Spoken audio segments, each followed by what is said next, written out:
Well, finally, we've got to see a deserving team win something. I mean, we are so used to seeing teams literally winning trophies playing haram ball. And there's this Spanish who have been undefeated throughout the tournament, defeating like Croatia, Italy, France, and now England. I mean, this Spanish side outclassed England in every department from defense to attack to every sense of this game possible. I mean, England were still depending upon their players' individual brilliances. I mean, that's what happened, didn't it? Cole Palmer came equalized with an ice cold finish, but still, it was individual brilliance. I mean, as long England have Gareth Southgate, they are going downwards, to be honest, at this rate. Lamine Yamal would end up retiring before it even comes home for England, but let's just talk about Spain more for now. What a performance it was from them. I mean, literally, this is a different Spain than the Spain we used to see, who were more dominant on possession, where they were more midfield-oriented team. But this side of De La Fuente is different. This man has changed their entire identity in itself. Props to this man. He made play in more of wing-based systems, which was more suitable for the team and their characteristics of the players. And here they are as the champions of Europe, I guess. Like Lamine Yamal has gotten one of the best birthday presents of all time. Like he has been youngest ever player to do this and that. It's always being the youngest of something this time. He is the youngest player ever to win Young Player of the Tournament. I mean, this guy is just magic. He will be around 20 years old in next Euros. He still has so much to learn and improve in his game today. We actually saw it in action. I mean, Lamine Yamal is excellent in his decision-making. No doubt about that. He can pick a pinpoint accurate crosses, can dribbles past opponents whenever necessary, and make those excellent passes. But he needs to improve his finish just a bit because he had two great opportunities in the match, where he could have ended the game. But still, he's just 17, and the boy has the world at his feet, and same could be said about Nico Williams. I mean, the level understanding and chemistry. This two-have is Judd on another level. Nico Williams is just him. I didn't know much about him a lot, but the moment I saw him play, this guy was on another level. Today, he won the Man of the Match award in the final, going up against Kyle Walker. He just has that knack of dribbling with elegance. And not only that, his 1-2s are brilliant, and he finished off a brilliant goal. He has been the man whenever he has been called upon. Joan Laporta has just one job to do.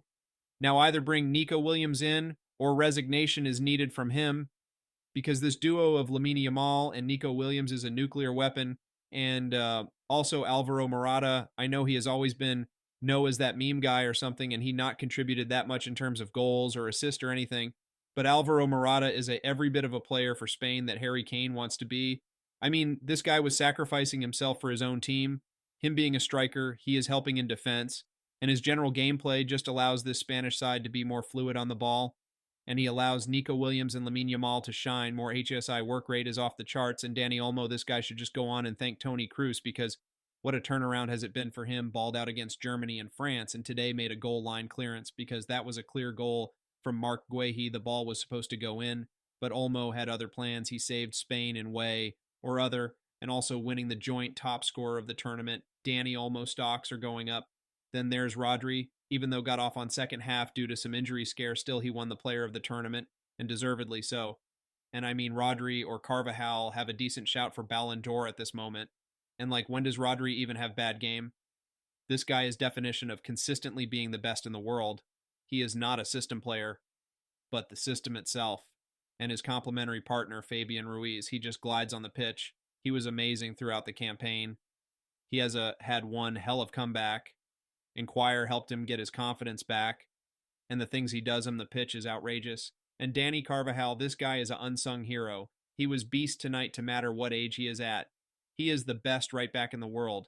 The amount of effort he puts in every moment of the game is just brilliant. His experience is just a perfect match for this team, helping Yamal whenever he is need or anything. Dani Carvajal is the kind of the guy who just plays with his heart, and the whole Spanish team. I mean, Marc Curella, who was against Saka, but somehow he was holding his own.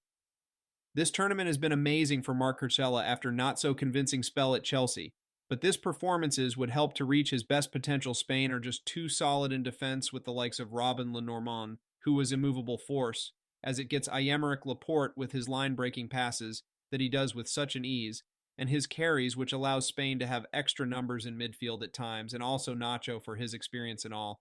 And Unai Simon, I have understood the reason of playing him over David Raya. His long balls are damn accurate, and he is just able to beat the first and second line of press with ease. A deserved win for this side of Luis de la Fuente. The bald supremacy lives on. And for England, they were good as long. They need to be, like Jude Bellingham was playing, like his life depended on it. He was playing that role of box-to-box minefielder, and he balled out today.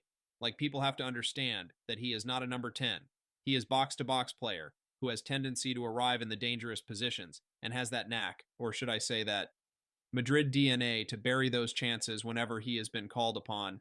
Just an amazing game from him. And Harry Kane, again, a poor game from him. At this point, he might be cursed because a player who has been debuted this season has won a trophy before him.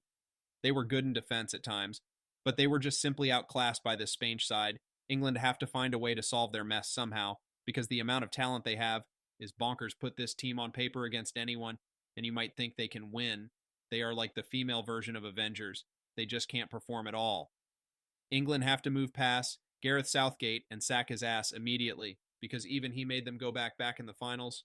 Let's be all honest, they played worse than disabled kids. So that's it for today, guys. Make sure to like and subscribe to the channel. That would help a lot. And thank you for watching the video. Vamos España.